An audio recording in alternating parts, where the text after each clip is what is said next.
Welcome to the Grid Irn-Cru podcast, an NFL podcast made in Scotland by NFL lovers. This is the news crew, and I'm your host, Keith McGinty. The 2023 NFL Draft is just over 2 weeks away, and the top prospects are visiting prospective new employers for evaluation. I mean, in the meantime, tired, battered old talent are doing whatever they can to get a new deal. Tonight, we have two weather-beaten Cru regulars back on the show to show what they could do. And we've got a fresh new face joining us for the first time to talk about all the latest NFL news, have a broad look at the prospects of the upcoming draft, and of course, we've got our statistic of the week. If you are enjoying the Grid Irn-Cru, please like, subscribe, and follow the crew on Twitter, Instagram, Twitch, and YouTube. As always, I'm joined by some of the finest crew members and a special guest. First up, the crew. We've got the mouth from the southwest of Glasgow, and he's back again. It's Brian. Brian, how are we, buddy?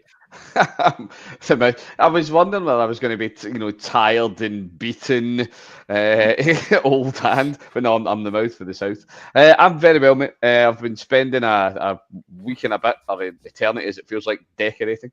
So I'm delighted to be getting onto the show and a chance to put down a paintbrush and pick up some headphones and talk mince for an hour or so. Of course, this is in preparation for the new arrival coming to join in. All set for that as well. Oh, as you can be. The wife is ever expanding, and very much at a point where she just wants this thing out of her. But yeah, no, we're prepped, we're ready to roll. The wee fella's very excited about being a big brother, so it's all go. That's terrific, mate. Terrific. It flies in once the wee ones here. Finally, emerging from his slumber after his beloved Eagles were defeated in the Super Bowl, and to add insult to injury, Mike Gesicki's moved to the dreaded Patriots. It's Kev. Kev, how are we, buddy? Hi, Keith. Hi, guys. I'm all right. I'm still not over the Super Bowl yet. I'm just that that Studs isn't on this pod tonight to rub it in. I'm sure that will come soon enough. I'm sure that will happen at some point. So I might as well get it over and done with. We were only kidding on that Ian's the special guest. The real special guest is Studs here, and I'm only kidding on that too. Fantastic. And with his Pirates hailing from East Kilbride, officially the coldest part of Scotland, it's a safe bet to say that this man loves a snow game. And we've got Iain from the East Kilbride Pirates. Iain, welcome to the crew. How are you? Yeah, I'm very well, thanks. Quite a fit intro considering it was snowing last night in East Kilbride for like a wee 45 minutes. So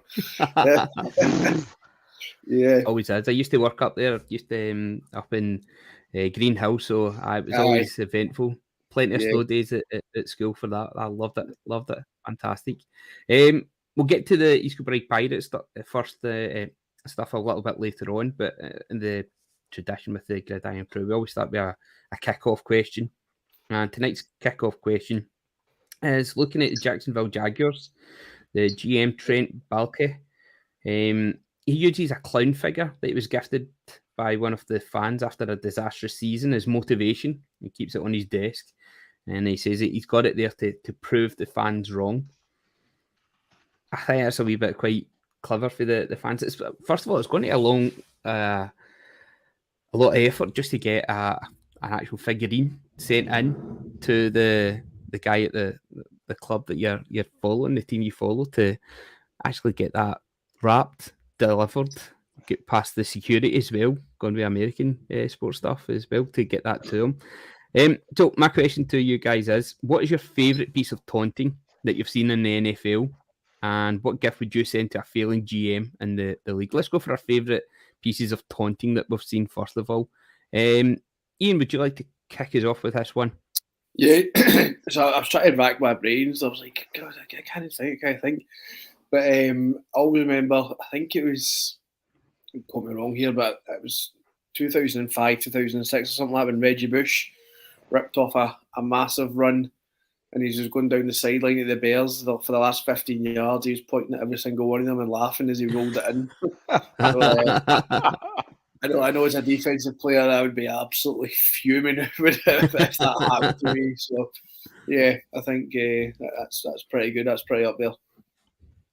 That's going to be quite good. You're getting a bit of fan involvement in there as well. It's always good to turn it. They get their chance to pay their bucks and give you pelters for the full game. To get a wee chance to really turn the nose off at them is always good. What about you, Kev? You got any good ones?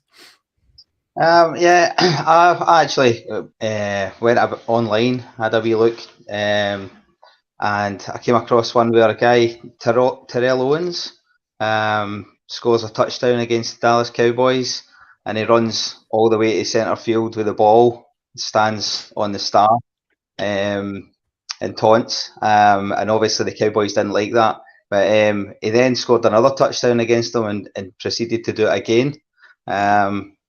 I always love taunts where it kind of comes back to bite you. And the second time round, one of the Cowboys players absolutely flattened him as he started around the so I really enjoyed that. First of all, because it was against Dallas, and second because the guy kind of got what was coming to him for it. So that was good. Absolutely. Everybody's got long memories in the NFL, haven't they? Brian, what about yourself? What are you going for? Right, I'm gonna cheat and I've got two because one of them's not strictly the NFL, but I'm having it anyway. So my NFL one, and I'm just enjoying this because it seems like we're getting stuck into the Bears, which is always great fun. It's got to be Aaron Rodgers. That I own you is just absolutely joyous. Even though Rodgers is an absolute head case, who allegedly plays for about 5 different teams at the minute. But no, I loved that. The I own you stuff was great. And then not an NFL one, but college football. I need to get my shout in for Baker. I need to get my weekly allocation of talking about Baker. Particularly as the longer his career goes, they're less and less relevant he's likely to become. No, Baker at the planting the flag during the Ohio State game when he beat Ohio State, getting right up, a bit like Kev's talking about with going to the centre circle to celebrate a touchdown. So obviously celebrating the win, and he just levels it straight up onto the centre circle and plants the flag. Absolute grade A, nice. Just taunting and abuse. Fantastic stuff. Yeah, big fan of that. Mine, I've got a bit of recency bias from mine.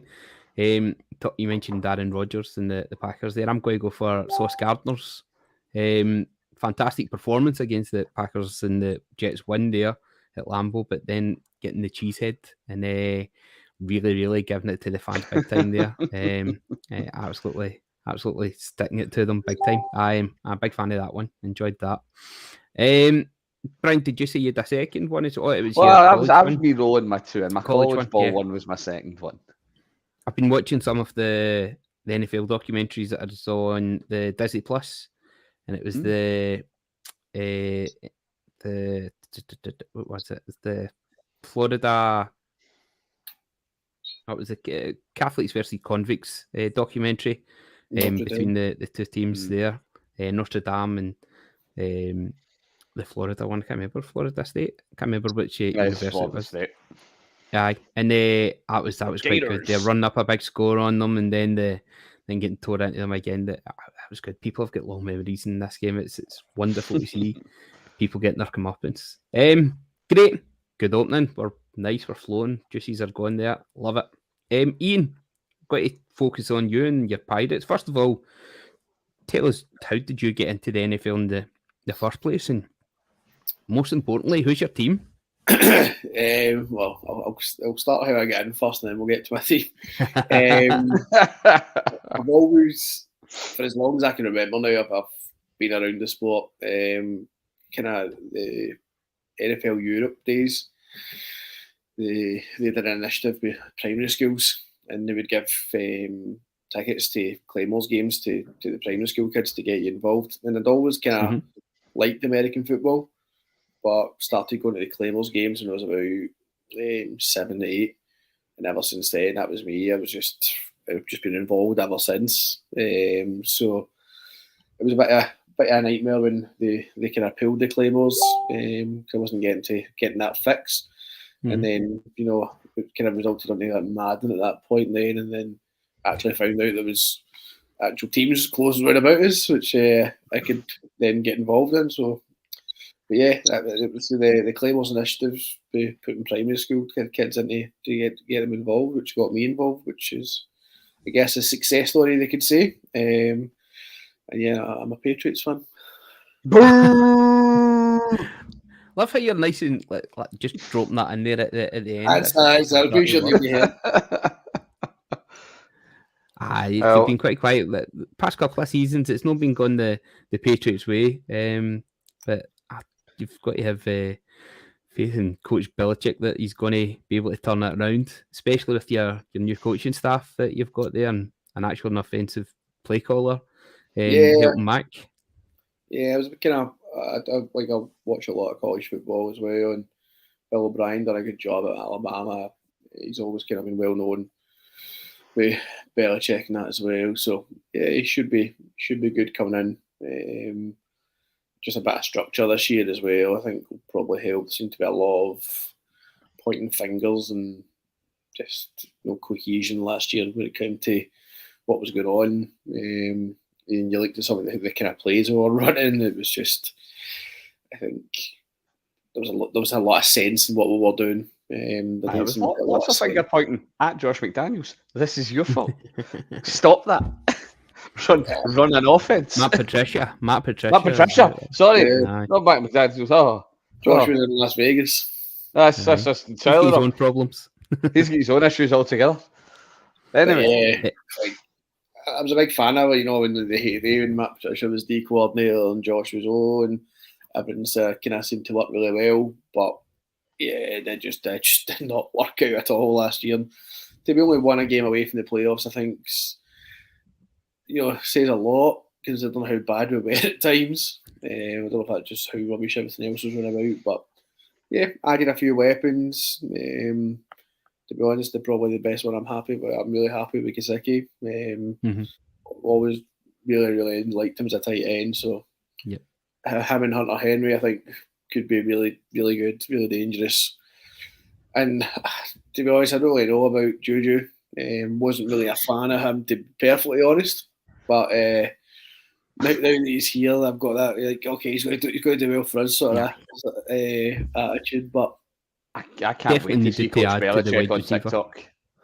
Can't wait to see Bill on TikTok. It's going to be I think that'll be banned. I expected Juju to make it once. No, possibly. Yeah, I didn't think about that one. Didn't do dances on the name, but adding him with Devontae Parker and Kendrick Bourne, and then there's a lot of talk of taking another wide receiver. So certainly got the weapons there this time and should be able to do something. If you don't do anything this year, then there's something probably wrong with the QB, and that's where you need to start looking elsewhere. I'd say. Never know, he might already be looking elsewhere if the rumours are to be believed. Lamar was Max a bust. Don't think for a Max minute. a bust. And I just don't see Belichick being that type of guy to invest everything in one player. Yeah. It's just I don't see him putting everything in there. You look at Lamar's injuries as well. The last couple of seasons have all been cut short with injury. So it's not as if he's a well proven, every season leading the way. He's had that really good season where he was MVP and that, but there's a few, injuries that have then started creeping in and just cutting all his last couple of seasons short. So yeah, I think in that aspect you don't go all in on that. I am not convinced he was actually hurt all of the end of last season. I am so convinced, and I'm not saying he was maybe hurt for a chunk of it, but I'm saying that there was an element of eking that one out because he knew he wasn't getting paid. Yeah, possibly, but yeah, who knows? Who knows? Anyway, listen, hopefully this will go well. We'll have plenty of time to talk about the Patriots in the off-season and how they're shaping up. But just now we want to learn a wee bit more about the American football closer to home. So as we said earlier on, you're one of the coaches. You still playing yourself, or are you a former player for the East Kilbride Pirates, EK Pirates? Yeah, so I'm a former player. So I was a linebacker and safety.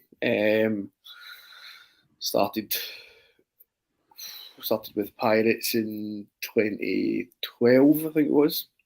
Right. Stopped playing in 2018. Had a pretty nasty ankle injury, and just with work and things like that, and kids at the time, it just kind of was off my feet for about 6 weeks. Like literally couldn't walk. So kind of just got to the stage where I was like, kind of really be having these sorts of things kind of going forward. And to me, it was my first kind of major injury, but it was a pretty bad one. So I took the decision to stop playing, and I got a role coaching right away as the defensive backs in 2018, and I've been with them ever since now. And the majority of the guys that I've been coaching with are the same guys, so it's became really, really close to my guys. But seeing some real progress in like being a coach and bringing them through, and all the defensive captains for the senior team last year were all DBs, just two safeties in a corner. So I think that was a massive kind of highlight for me, was having those guys. You've coached all the way through now, coming up and showing that everybody else is kind of taking that. So yeah, I've been with them. So I've been with the coach of the senior team since 2018, and then I kind of get asked to go along. Asked to come along to the women's team in 2021, but I just had too much on at the time. I just couldn't really commit, and then last year my circumstances kind of changed, so they were looking for a defensive coordinator, and I knew the head coach pretty well, so I got speaking to her and went on as defensive coordinator for all of last year. Had a really, really good season. We had the women's games is a lot different for the kind of normal game. It's like 7-on-7. There's no special teams and things like that. So you need to modify like your kind of your view and your thinking of how you know football. Right. So it was a bit of an eye opener, but it was really, really good season. And then the head coach kind of spoke to me in December, and she was like, "Look, there's a possibility that I'm going to be going back to uni, and I won't have time for this. Would you be able to step up?" And I was like, would that be not a problem? And then literally within 3 weeks later, I was like, yeah, it's just happened really quickly. It's happening now. Can you take the coach? So like in December there, it was just spent basically trying to get a coaching staff together. So yeah, I took over as head coach of the women's team there in December, and we're just going through pre-season just now.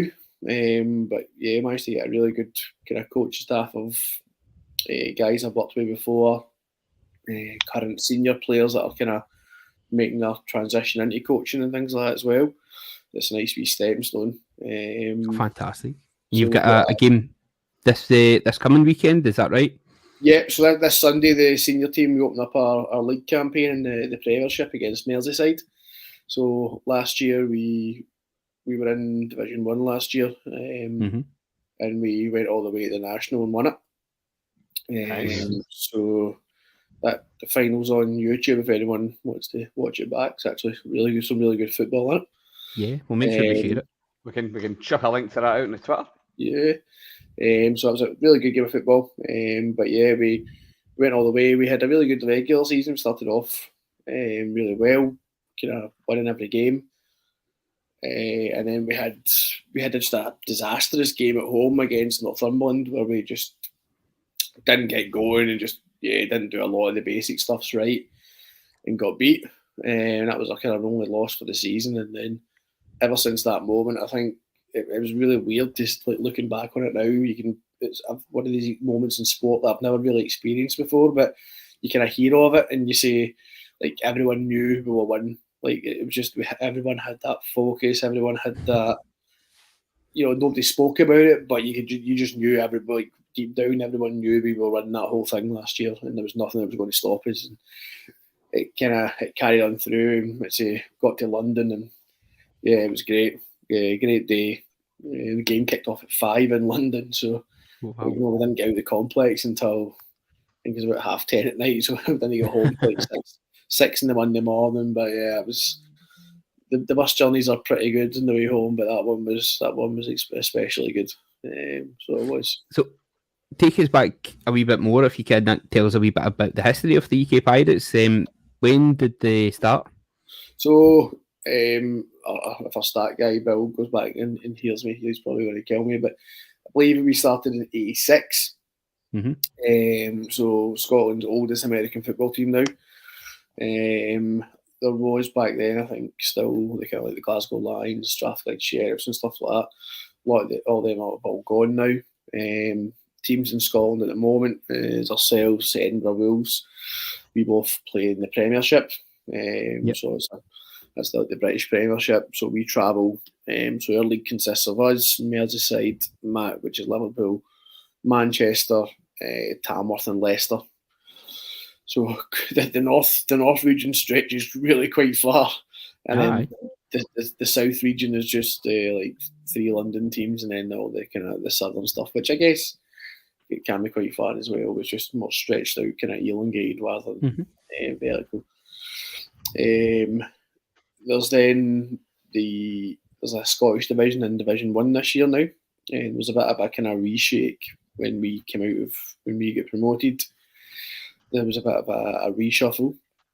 So the remaining Scottish teams are now playing in Division 1, which is the Glasgow Tigers, Aberdeen Roughnecks, Clyde Valley Blackhawks, Dunfermline Kings, and Inverclyde Goliaths. So they're all playing in the Scottish Division 1, and then there is a Division 2 as well, but there's nothing in Scotland running at that level. There's not. So. And how many of these teams are just started up maybe in the last couple of years? Are these well-established sides, or? Yeah, so Aberdeen's a relatively new side. When I still played, I think back in maybe 2016 or something like that, we went up there and we did like a joint training session with them just to kind of help them with some stuff. Yeah. So Aberdeen are relatively new. Inverclyde's also relatively new. Inverclyde so there used to be the West Coast Trojans that were kind of like based down that way. They fell away, I think, about 2014 or something like 2012, between that 2012 and 2014 period. Yeah. And then a kind of offshoot of that was like the Inverclyde one. They started a team back up, which is it's for those guys based down in like Grid Irn-Cru and things like that. It's a lot to get through to Glasgow for midweek practices and things like that. So we used to have a lot of the players, the Pirates, that kind of came from there. And then once Inverclyde came back up and running, they kind of went there. So I know a lot of the guys down there, and there's a lot of good players down there, and they just play for convenience now, and it's because they like the sport and they don't want to travel too far and things like that. So they do have a relatively good team. And one of my pals used to coach for the Trojans. I didn't realise that they'd actually ceased playing all together. They're a right good name.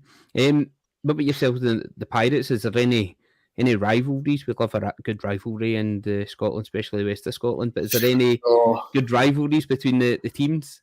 Yeah, as in Edinburgh. Yes. Can you not adopt the Steelers as a rival just because? just decide that you hate the Steelers. There was, in my kind of playing days, I would say, like, obviously you can get rivalries where there's like that, West of Scotland rivalry where there's kind of like hatred and that there, but then there's other rivalry that's like it's just I really, I would say, like when I used to, watching the Patriots and that like a while ago, like when they played the Colts, it always felt like a bit of a rivalry because it was always like a tough game. Didn't know which way it was going to go, and they were all, they always just seemed really, really tough. We used to play Tamworth quite a lot, and they had a really good team. But there wasn't any hatred there. It was just probably just like more like a sporting rivalry that we were always both competing for the same thing, and it would always come down to the games against each other, decide who would win, divisions and things like that. So, but yeah, when it actually comes to actual rivalries, I would say Edinburgh. That's the one everyone's looking at. Fantastic. So you mentioned some of the other teams. So what's the league that you guys play in again? The British American Football? So we are the BAFA British Premier. So the BAFA Premier League North Division. It's the British American Football Association, Premier Division North, is which we. And how many games are in the regular season for you? Well, we had 8-game regular season, I think it is. So it's, nice. 8-game regular season. Yeah. So we play each team home and away. Fantastic. And then some of your away legs must be absolute endeavours. Like you're obviously talking about like London and stuff earlier, but like as you say, the North Division's chunky. You know what I mean? It's very expensive. If you're new to the sport, they can be a bit they can be a bit daunting. But to be honest, that's probably the ones we look forward to the most, because the longer bus journey you get on the way home, which is always the best laugh in that, and you kind of get to know everybody a bit better, and it's always where the talking points are. But I'm used to it now. See, I've done the Leicester, Tamworth, Birmingham trips so many times now. You get to know every single service station on the way down to England.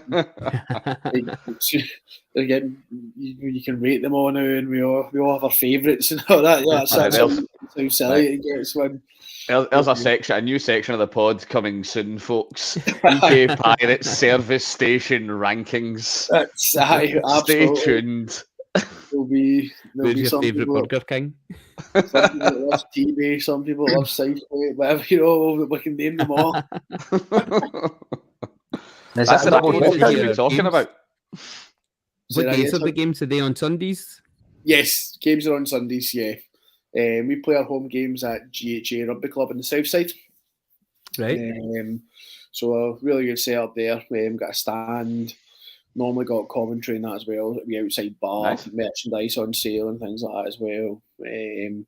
So yeah, really good setup there. So we have, and then our away games. We've got one away game on a Saturday this year. I think the Tamworth game's on a Saturday, which isn't too bad, because it kind of helps a lot of the guys for, especially if they've got work the next day. If you don't get home till like 1 in the morning and stuff like that, you've been away since 5 that following morning. It's not exactly ideal. So, but yeah, all our games are on our website, and our first home game is the 7th of May.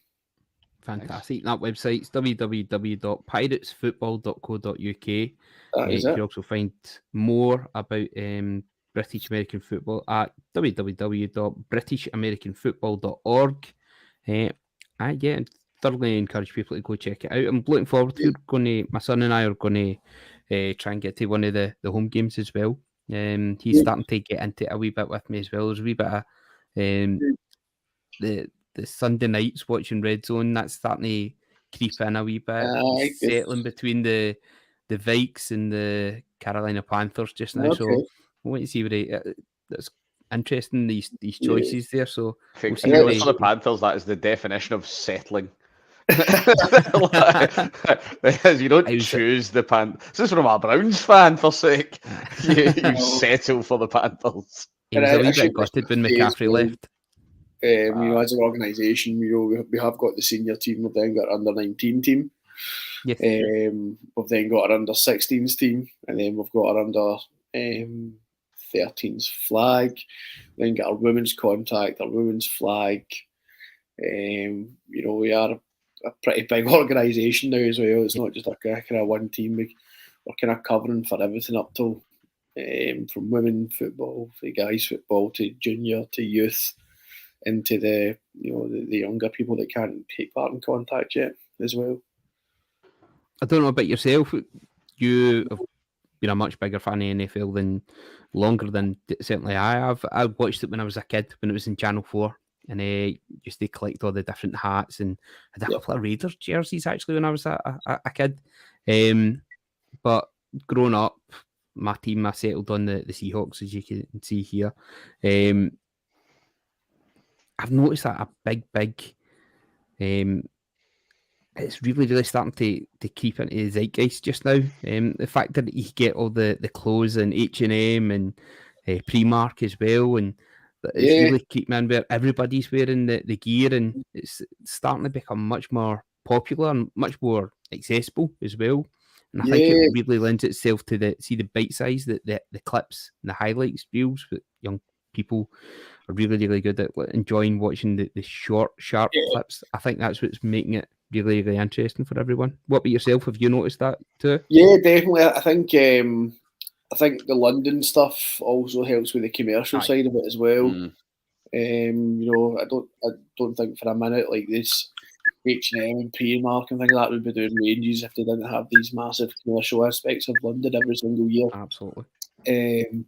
Which is, I guess, why, you know, the NFL does it as well. It's not all about putting bums on seats, about these, you know, generating income from these other aspects. So it seems to be working its way.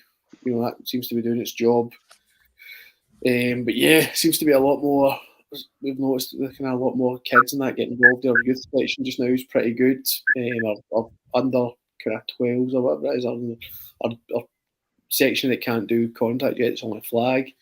Yeah. That's getting bigger as well. You know, a lot of youngsters coming through that are learning. But yeah, it kind of, I don't say tailed off for a wee bit, but there wasn't as much coming through. But there seems to be more and more youngsters now kind of getting involved or wanting to get involved. You can tell it's getting big. When I was going with my son to his football training on a Wednesday night, and we pulled up at the Jockstein in Burnbank in Hamilton, and as we were parting, there was a wee guy out in one of the football pitches running routes, and somebody was throwing the ball and doing training with them, and it was proper practice, one-to-one coaching with them, and never ever seen anything like that before in my life, and it just shows you how it is getting up. It's getting bigger and bigger. Before we move on, have you been to any games yourself? You mentioned the London games. That was my birthday in the next couple of weeks. I'm hoping for tickets for that one of them myself this year. What games you been to? I've not been to any in the UK. Been lucky enough. Managed to go to high school in America. Amazing. Been to. Be that bad here? No, just tied in with holidays and that. I managed to go and see some Friday Night Lights, which was pretty cool. Amazing. Been to see Navy versus USF in Florida as well. Nice. But yeah, I've not actually been to an NFL game yet. It's all been high school and college. So it has been. And Claymores as well, actually. Yeah. Wonderful. World Bowl at Hampden as well. I think it was around Fire and Frankfurt Galaxy. Was that? Amazing. That was Edinburgh. I went to for my Claymores match. Gone to Murrayfield to see. I think it was Frankfurt Galaxy they were playing there as well. Brilliant. We're hopefully going to be doing some podcasting, looking at the NFL Europe and Claymores especially, in the future. So keep in mind for that. I know a few guys that were involved in that. So fantastic, guys. That was brilliant. Hopefully, we'll get Iain and some of the other coaches for the EK Pirates on for maybe a special on the actual Pirates, and get some people on to discuss that and the American football with it in Scotland and how it's going on and how it's developing and how we can get more people involved with it as well. Brilliant. Right, let's move on to some of the news, the major news topics that have been happening this week. Where will we start? I think the big one is there's still no confirmation of Aaron Rodgers going to the New York Jets. There was the Joe Douglas, the Jets GM, has said that he's going to be here. He's trying to appease everyone. I promise, kids, Santa's coming. I promise, Santa's real. He's definitely coming. That's what I said. It's like a dad with a bit of a wayward side. He'd love to be here, son. It'll be here. You keep watching. He'll turn up eventually. And no, Daddy's not coming. Is he, Mum? No, he's not coming. See if Aaron Rodgers turns up at a Jet Stadium with like a half pint of milk, a packet of cigarettes. I finally made it back. And a worn-out teddy. Yeah, that'd be terrific. Service station flowers for the missus. Yeah, Joe Douglas, try to appease people. He's going to be here. I don't know what's taking so long, what's the little things that they're working on to get this done, but it's taking a long time. And the kind of bad thing about it is it's leaving Zach Wilson in a bit of limbo there as well. How do you think that's going to affect him? Kev, I'm coming to you for this one. Zach Wilson, is he going to be happy playing second fiddle to Aaron Rodgers if he does eventually come? How would he take it if Rodgers decides to maybe go elsewhere or even stay at Green Bay? You know how he can be quite temperamental at that. How do you think that's going to affect Wilson? Is he done? Is he maybe going to take this year to rebuild himself and maybe do a Baker and have to go elsewhere to find some love? I think it's a good question. I don't know enough about Zach Wilson to know what kind of temperament he's got, how he's going to react to that. But I mean, I think it can either make him or break him. Either way, if Rodgers goes elsewhere and he finds himself in the starting slot, then he can use it as motivation to prove that they were wrong to be looking elsewhere in the first place.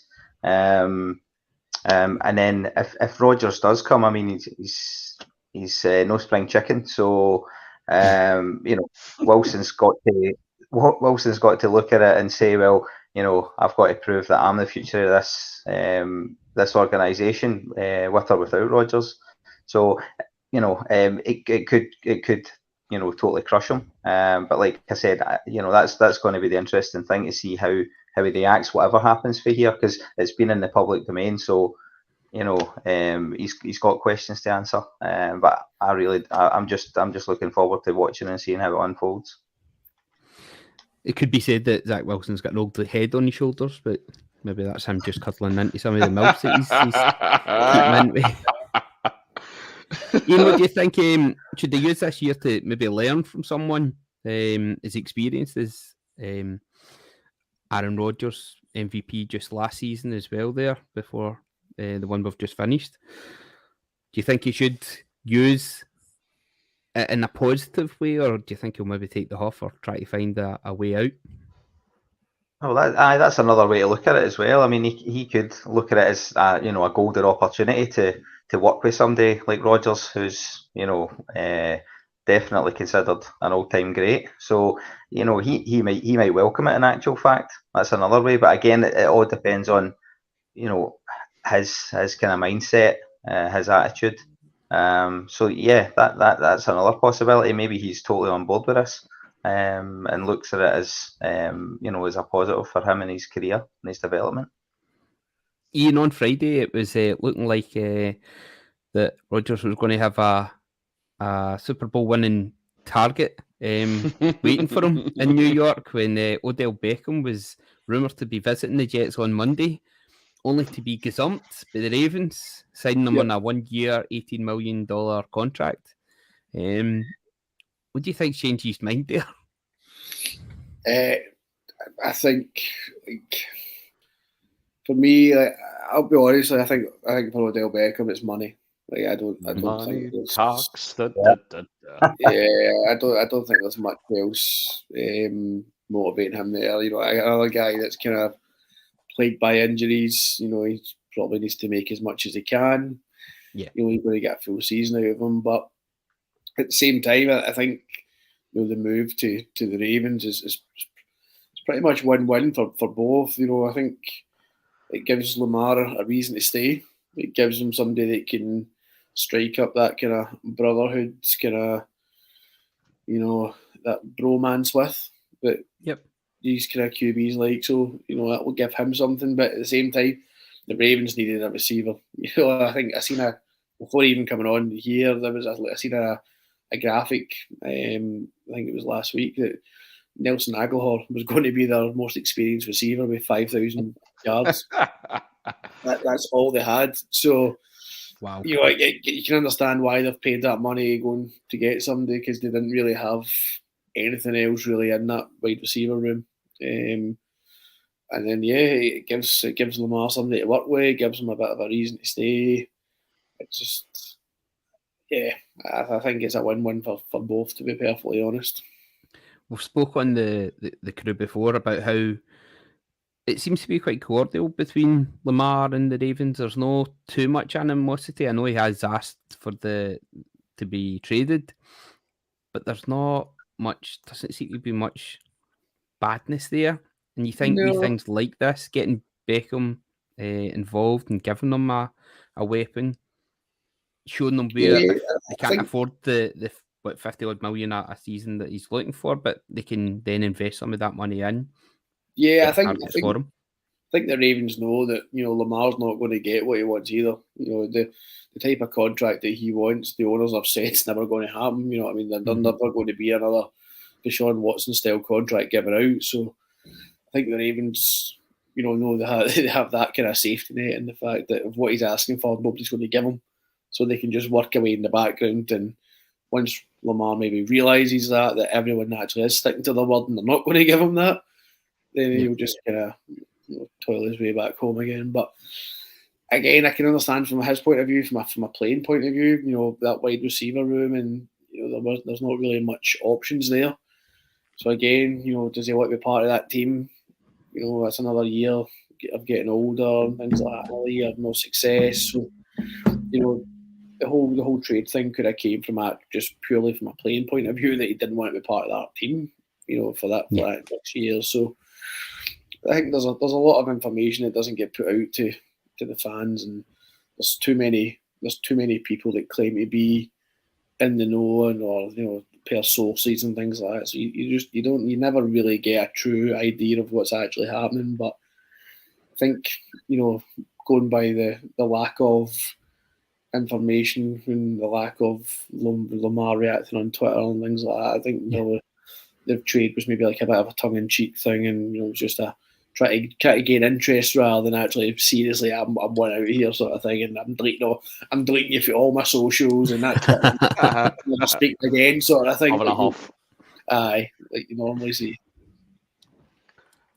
By not having an agent, he's kind of missing out on all the dramatics that goes with it, and how to really force through the move. Brian, it was your boys that gave that ridiculous contract to Deshaun Watson, which will not be equalled at all. I don't think. I think it's an act of sheer desperation, and the owners are firmly putting their foot down on this one. It's not going to be achieved again. What do you think the best outcome? How does Lamar save face here and the Ravens? What kind of deal do you think would be acceptable? Thinking about Danny Dimes getting 45 million a year.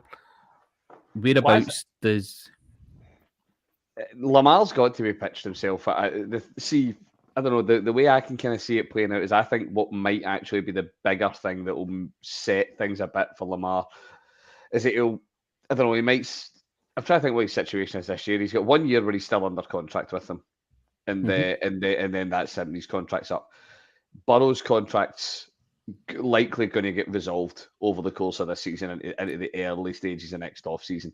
I could see if Lamar does say, right, we've not made a deal, I'm not going to hold out. I don't know. Will Lamar hold out for a year to try and really force things? The way things have been going this offseason and the lack of suitors that he's had doesn't seem like that would probably be in his best interest. You know, different if he's got a host of folk banging the door down for him, but it doesn't seem to be the case. Does he wait and see and say what guys like Burrow get and say, right, well, there you go, that's the marker that I want to be pitched at? You know what I mean? Yep, Joe Burrow's excellent quarterback, so a very different game to Lamar's, obviously.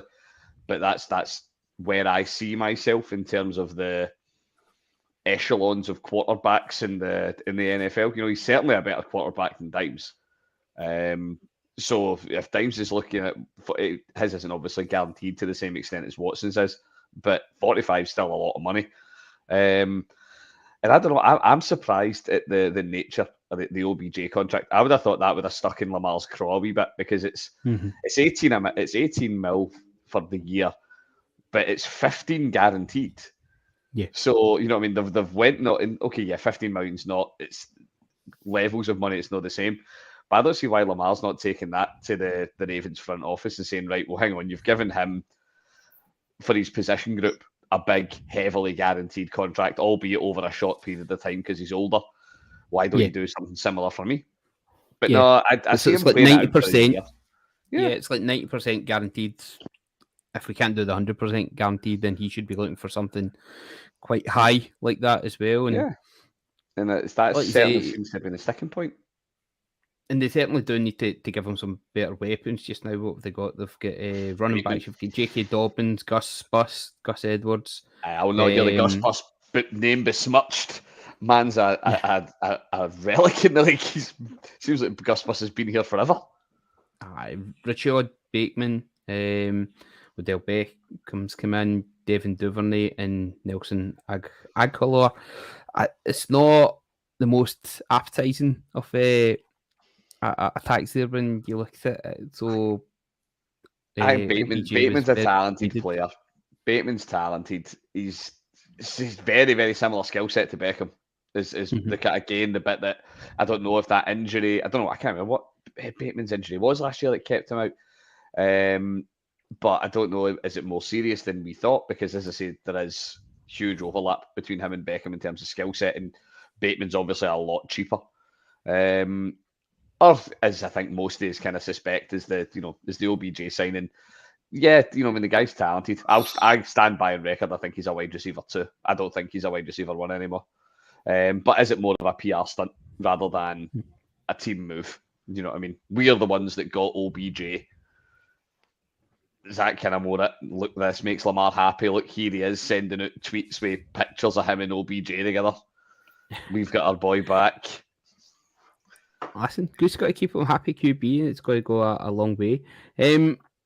One man who is staying in Green Bay is Aaron Jones, the running back, who has restructured his deal, and he's going to be getting $11 million in 2023. He's quoted as saying he didn't want to be greedy. I wonder if that's just a wee dig at anyone at all. I wonder what do they think there. Jordan Love will have Jones, AJ Dillon, and the backs to rely on, and then wide receivers. You've got Christian Watson, who did well at times. Romeo Doubs, maybe underperformed a wee bit last year, and Samori Toure. They are desperately needing to improve that. Can you see the Packers having a good season with Love at the helm there, Ian? No. In short, no. See if the Packers draft a first-round wide receiver now, by the way. See if they finally draft a first-round wide receiver. I'm really surprised Aaron Jones has stayed, to be perfectly honest. Tony Adams left, and then, Rodgers is leaving.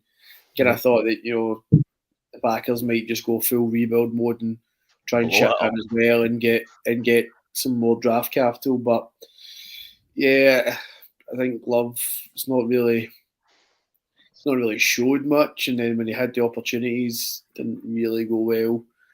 And then the wide receiver room again there is it's not great. I think last year they relied a lot on the boy that went to the Jets this year. I can't remember his name, Lazard or something like that. Yes. Yeah. Relied a lot on him, and he's away now as well. So yeah, there's a lot of work being done, but again, good young head coach. These guys can get a lot out of players, and that you can never tell. But I say on paper, it certainly doesn't look like it's a successful season coming up. Yeah, but good news for your Eagles, Kev. Jason Kelce has decided to stay on for another year, and the defeat in the Super Bowl actually played a factor. He says he wants to continue his career because you just know it's close. He feels that the team are on the verge of something great. You, of course, with a performance like you guys did in the Super Bowl, it wasn't as if he's just rolled over. You were so close. You've got a QB that's starting to come into his own. Can you expect big things again this season from your Eagles? Yeah, definitely. I do. I'm the eternal optimist, though. I expect big things every year, and more often than not, I'm extremely disappointed. So hopefully this year's not going to be one of those. But yeah, I mean, if we can keep the core group together and pick up some good signings in the draft, then I don't see any reason why we can't go all the way this time. One guy who won't eternally disappointed. You made the Super Bowl, man. Come to Cleveland. I'll share what actual disappointment feels like. Right? I'll share how it feels. One guy who won't be making a return at all is Gronk. Gronk has said that he is enjoying retirement too much to come back. I believe has he been in the wrestling much? He'd made a couple of cameos. I was wondering if that was going to be his thing. The guy must be having a great life, just retired, living off the glory days. Would you have him back in your team just now? I know you've got Gesicki coming in there, but you must fancy that. Prime Gronk was unplayable, man. I don't know. Right now, Gronk, like 6 pints deep, Gronk. Probably still have him just for the sake of it, but absolutely, yeah. Prime Gronk was a joy to watch. Like I've always looked back and like see these clips and like because Gronk was like top 25 catches, and he just doesn't look like he could run properly. You know, he didn't seem the most fluid of runners, but he was always just there. You know, he just made every single catch, back, shoulder, whatever, and then try to tackle him, he would take another 2 or 3. So yeah, it was just. Even if he wasn't getting the ball, it's somebody the defence has to account for then as well. You know, you have to double him or whatever, and it opens up things on the other side of the field and things like that as well. So, absolutely, man, would have him back, without a doubt. No, I for one, am glad he's not coming back because I only just dropped him to my dynasty bench last week. I picked up Tom Brady in a new Dynasty League that I've started as well, and then the rumours was that they still think something might happen there, so I've put him on the trade block to see if anyone fancies taking a bite. No bites yet. Except nothing less than a first. Nothing less than a future first. And a wee bit of crossover between the Grid Irn-Cru and the 7 Irn-Cru. It was the Masters this week. Did you watch any of it at all? Any golfers? Kev and I, of course.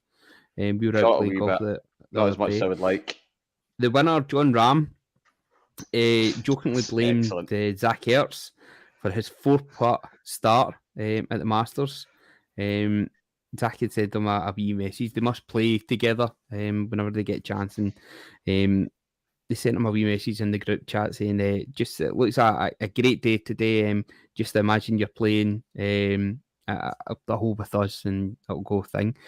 And John Ram was putting the blame on him, and Zach Ertz hit back saying, imagine you're playing with us, not playing like us. I think that was a nice wee shout out in his acceptance speech there to go with that there. Not much other news that's happened. There was a sad bit of news for former Pittsburgh Steelers QB Dwayne Haskins, who died last year. Seems he was it was a wild story. Seems he was drugged, robbed, and was wandering about on one of the roads, motorways, before getting knocked down. A horrible story, and new details seem to be coming out about that. That's weird. You always hear weird things that happen in the off seasons in the NFL. If it's people in Vegas driving at 140 odd miles per hour into the back of people, or just too much downtime for these guys and too much money by the sounds of it. Even with the Haskins one, a lot of the stuff coming out of that investigation's nutty, like some of the stuff coming out for the cop side where there was like multiple kind of cars like seen them and like were flashing each other, they warned each other they were there, and this truck still somehow managed. I don't know. Yeah, it's horrible. Obviously, poor guy's died, but it sounds like there's definitely some foul play of some nature has went on there, which is awful. Strange. Hopefully they get to the bottom to it, get a wee bit of justice for him there. Moving on, it is just over the 2 weeks' time. We will be on the verge of the start of the 2023 NFL draft. Last week, Stu and I had a wee look at the top 4 or 5 QBs that are heavily rumoured to go in the first round this year. I was wondering if there was any players that you guys had seen that really interest you, or Ian, you said you mentioned watching a fair bit of college football, purely for educational purposes for the listener, nothing to do with our dynasty teams and the draft picks. Where it's like Keith looking for better advice. Keith looking for more advice, is he? Yeah, go for Bijan or not? That's what I'm asking here. Oh, who are you looking forward to? Who are you looking forward to seeing in the upcoming season? To be honest, like I think the top, like I don't think Bryce Young and CJ Stroud are the answers. I honestly think Anthony Richardson's probably the best QB in the draft. Just seems to have everything. The less expectations as well, I think sometimes helps. The QBs with a lot of expectations coming in. They seem to struggle a wee bit. It takes them a few years. They don't usually get that couple of years success or that couple of years time. But yeah, Richardson for me. Also, can't wait to see Will Anderson as well out of Alabama. I think he's going to be disruptive. Not sure, don't know if it's the same quite levels as Bosa's and things like that, but I think he's certainly going to be disruptive. So yeah, that's kind of the main ones. I think, but I genuinely think Bryce Young, CJ Stroud are going to have disastrous starts. I think that. Do you think that's going to be disastrous because, like, this is for my reading of it anyway. These guys are more likely to be expected to come in and start. You know what I mean? Stroud particularly. You know what I mean? Whoever drafts Stroud, or the chat that I've seen anyway, it looks like he's likely to land in a team that's going to need him to step in as a starter. Where I think Richardson, I don't know, people seem to be a bit more comfortable with the notion that he goes to a team where he spends a year, 2 years, sitting as number 2, gets to learn a bit, gets to develop his game a bit, then makes the step. Like, if Richardson had to step in and start at the start of the season, would you still back him as the best QB in this draft class? Yeah, absolutely. I think he just has the confidence. I think Bryce Young especially can be not, if I've watched quite a lot of Alabama, his decision making at times sometimes just isn't the best. Just maybe a second or two. He looks at it and then doesn't, and then goes back to it. And by that point, Richardson just goes for it. He just confidence in himself. He's more athletic out of all of them as well. So there's always that ability to then make plays, with your legs if nothing's really there. Bryce Young certainly doesn't have that. Don't believe, and I just not a big CJ Stroud fan either. I don't think he's done a lot. I think the other boy was Will Levi at Kentucky. So I've not actually seen a lot of him, but he's been plummeting down draft boards for a couple of minutes I've seen. I've not followed as much college ball as I would like, but it was for like a couple of weeks. It was all 4 of these guys, all together, and then his name just it seems to be vanishing down board. So I'm not sure what the chat is. I've not seen a lot of him. He seems to be more of a project. Will leave that. I think he's a decent player, but he could go to somewhere like the Vikes and bed in for a season or two before taking over. I think that might be something for them to certainly worth doing. Even Seahawks could do something like that. I'm interested to see where the old man and Stetson Bennett ends up and what he does. Don't really know what's going to happen there. Like, he's been good for Georgia, but I don't think he's been, out of this world. I think you'll probably talk him going between like the 4th and the 5th or something like that, between the 4th and the 6th. But it's just where does he end up and what does he do? So he's not really got time on his side to be a learning quarterback. He's going to sit there for a couple of years. You know what I mean? I'm just loving it that we've hit the wonderful NFL draft cycle is just going kind of full circle again, where we have had the portion where everybody was super high on this year's draft was the year.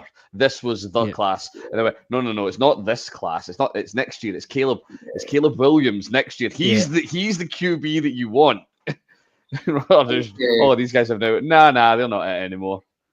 And the Caleb Williams thing, depends on how he gets on this year, but he certainly looked pretty good out of USC. He had that one bad game, but he certainly looked. When you're using that as your descriptor, that one bad game, that tells you somebody's got some quality. Yeah, and I think is the boy for Tennessee, is he this year or is he next year, Heldon Hooker? Hooker's this year. Hooker Hooker's has got a lot of... Hooker had I can't remember what the injury was. He was hurt for a while.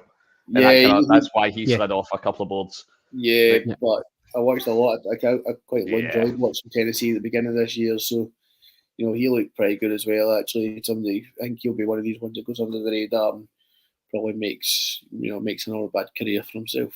I think he's one that he'll go on because he's going to go under the radar. He's going to wind up in a better organisation. It's the great curse of being the first quarterback off the board. You are more often than not going to wind up in a pretty shaky spot, and you then need to deal with it. And sometimes it works, but a lot of the time. That's it. Like a lot of these teams just don't give the time. Trevor Lawrence, I think, is probably the prime example that his first couple of years weren't great. And then last year he really started, showing what he can do. If you go to these bigger teams, if he gets drafted by, don't say it.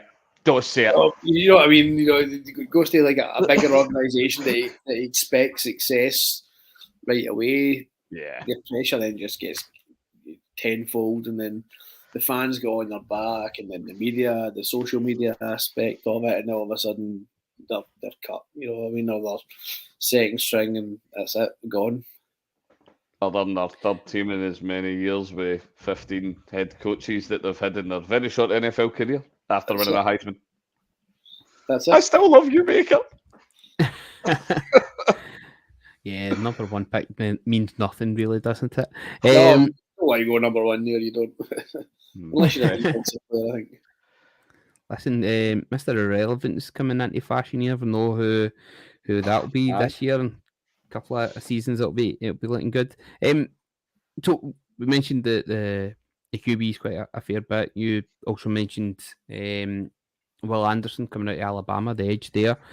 Is there any other players? Bijan Robinson, I've not seen much of him, but the hype around him certainly is pretty big. He looks set to come in and be ready to go.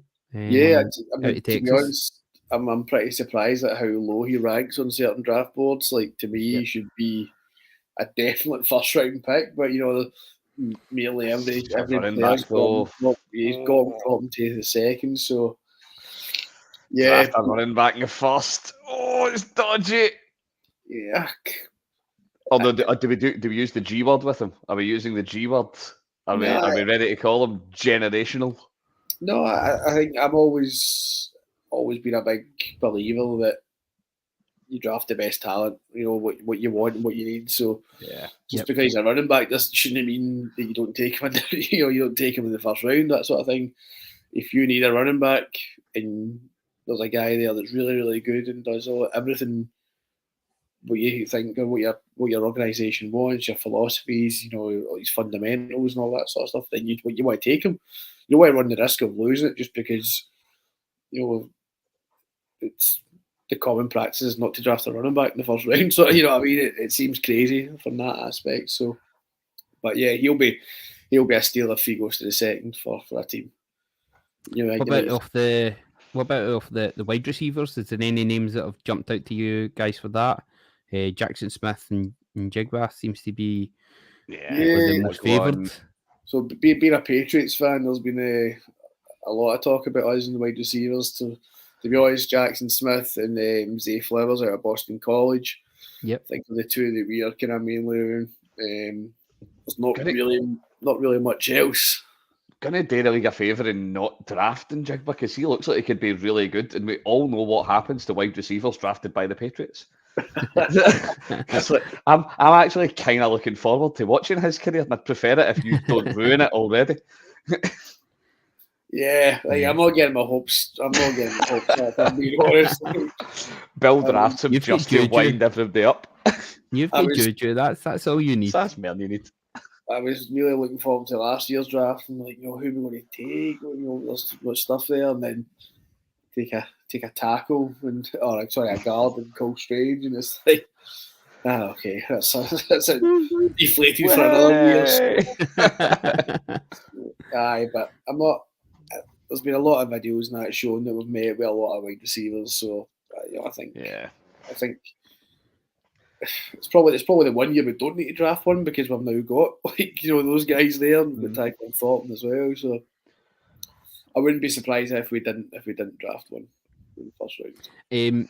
You yourself, you mentioned you're a defensive back coach, now a head coach, of course. A former safety yourself. Is there any players in that position that you're excited by? You're looking forward to seeing? You think will go quite high? See, if I'm being perfectly honest, I've not really took much notice of the kind of the secondary positions this year. What's going on? Yeah.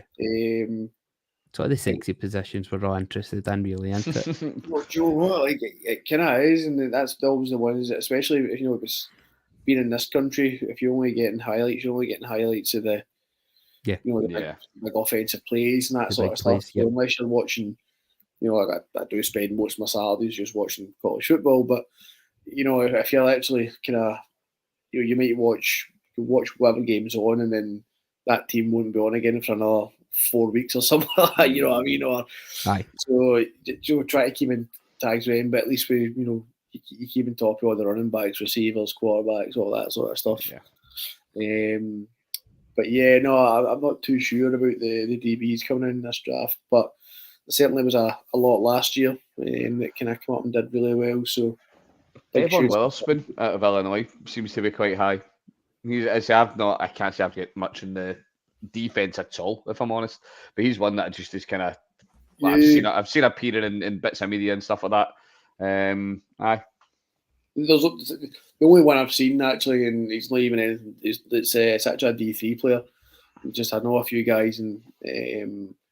That are in the D3 stuff in America and that, and he's had a few top 10 visits with big teams. So I think they're expecting him to get drafted. Obviously, it won't be to the later rounds, but I think he's pretty promising for a D3 player coming out of there, which would be incredible.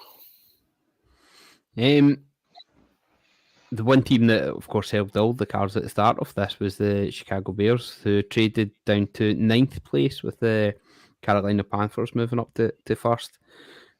There's rumours that the Bears are not done with their trading of their places. There was talk of the Pittsburgh Steelers having discussions with them about possibly moving up from 17th.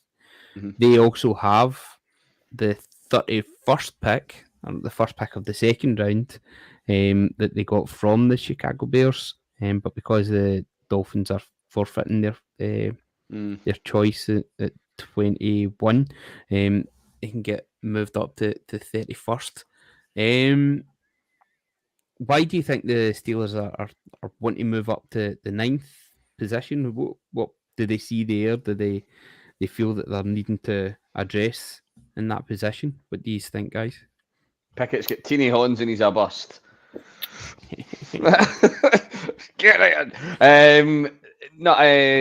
With the Steelers, again, I really hope, this is purely from a jealousy standpoint, I really hope they don't go up and get somebody like Jackson Smith or something like that, because as much as I was slagging off the Pats, who are clinically incapable of drafting wide receivers, it's something begrudgingly I need to admit the Steelers are really, really good at drafting wide receivers. They've, the setup they've got there, they're really good at spotting them. Are they looking to push up and address that? It's they've got Pickens in that room, and obviously they've got shot of Claypool, so it could be for that. They're going to try and take somebody like that really early, maybe. I guess. You never know. They might be trying to get Claypool back. I think they would only be doing that if they had word, because most of the kind of mock drafts I've seen, even they have Jackson Smith and that they're not going till late in the first. And they have the Patriots not taking them and things like that at 14. So I think they would have to have something pretty stuck on that they know that somebody else that's who they're taking. So it's a strange one. It's not as if it's like a prominent position that you try to go up into like the top 3 or something like that, or you're trading out of the top 10 or something. There's no not any real reason you would do it apart from there's somebody there that you want. Really want. You get them before somebody else does. It sounds as if Ryan Pauls is trying to build for this season, but also for the coming seasons. He's trying to really solidify the Bears for the next few years to come. They've also still got quite a massive bit to play with in the cap, I'm sure, as well. So cap room. Yeah, interesting to see what happens there. Fantastic. So going from the Chicago Bears, Brian, I'll come to you for our statistic of the week. Right, it's half statistic, half it's a question to put out, because obviously the Bears have been doing all this, all the trades that they've got going on. They moved the number 1 pick on, they got a boatload of picks back for that. They're looking at moving the next pick on, and you would expect we'll be looking to pick up a boatload of picks for that. So it's a half statistic, half question. So the Bears are currently sat with 10 draft picks this year. Mm-hmm. Who do you think? Because I checked this. So since the draft's been 7 rounds, which back in the day it was like 18,000 rounds long for some ridiculous reason. Who's had the most draft picks in a single? Which team has had the most picks in a single round? I'm sorry, not in a single round, in a single draft. So which team has had which team do you reckon has had the most in a single draft? So I'm going to guess it's more than what the Bears have got. More than 10. I'll give you that as a starter. Yeah, they've got 10 this year. 7 rounds, 10. I'm going to guess it's roughly, I'll say maybe 14 picks, and I'll go for the Indianapolis Colts. That's right. just 14 picks for the Colts for Keith. What about yourself, Ian? What do you reckon, mate? Kev, you're finishing this off, so you better get thinking. I'm trying to think. It's probably something to do with when Las Vegas sent everything away. Or I'm trying to think here about where the biggest trades have been and what they've been sent, and then it'll be something to do with that, and then it just so happens coincides with compensatory picks or something like that that'll come in. Yeah, but I'll go the Raiders in 15. Right, Raiders in 15. Okay, right, Kev, what are you thinking, mate? We've got 14 and 15 for the Colts and the Raiders. And I'll talk for a minute and remind Kev that he's muted himself so that before he starts to talk, he has to hit a wee button. There he is. There we go. So it's higher or lower. I'll have to go 16 or 13. Play your cards right. Right, that's it. I'm going to go... Sorry, mate. I'm going to go for 16. 16. Who do you reckon's accumulated that many picks? Who got 16 picks? Pick a team. Who do you reckon? Masters of trades, just like the Bears. This is great. You can actually see the cogs spinning. Come on, Kev. Pick a team. Come on, pick a team, mate. There's 32 of them. I'll go for us, the Eagles. Right, okay. Do you know, it's very recent that this happened. It was 2020. 2020 draft. Thanks to a traded wide receiver, which got the team a return that included 4 draft picks. The Minnesota Vikings wound up with 15 picks in the 2020 draft. It was the Diggs trade. Diggs trade wound up, I can't remember the full details of it, but got them 4 draft picks back, and then they did the jiggery pokery that we see the teams do. They drafted back, they traded back a few times. Yeah. And that included, so I won't go through the full 15 that they got. Yeah, that included such ill-known players as JJ plus 14 others that they got out of that draft. That was worth it then. There you go. So the most picks ever by a team in the NFL draft in 1 year, 15 by the Vikings in 2020. There you go. Fantastic, gentlemen. This has been terrific. Thoroughly enjoyed discussing the latest news with you. Ian, coming to you first of all. Thanks very much for joining us, and it's great to hear about the EK Pirates. Hope you have a long, successful season ahead for both the senior team and the women's team as well. Best luck, mate. It's been I've had great fun. I've my day-to-day has been full of football. I was doing the past game scout for the game on Sunday earlier. I then had a call at 6:45 with the women's team, but one of my guys that used to be a coach here is now a coach in the US at a college. He was doing a bit of that, so I only got off of that at like 8:15. So yeah, literally it's been football all day for me, but I kind of wouldn't have it any other way.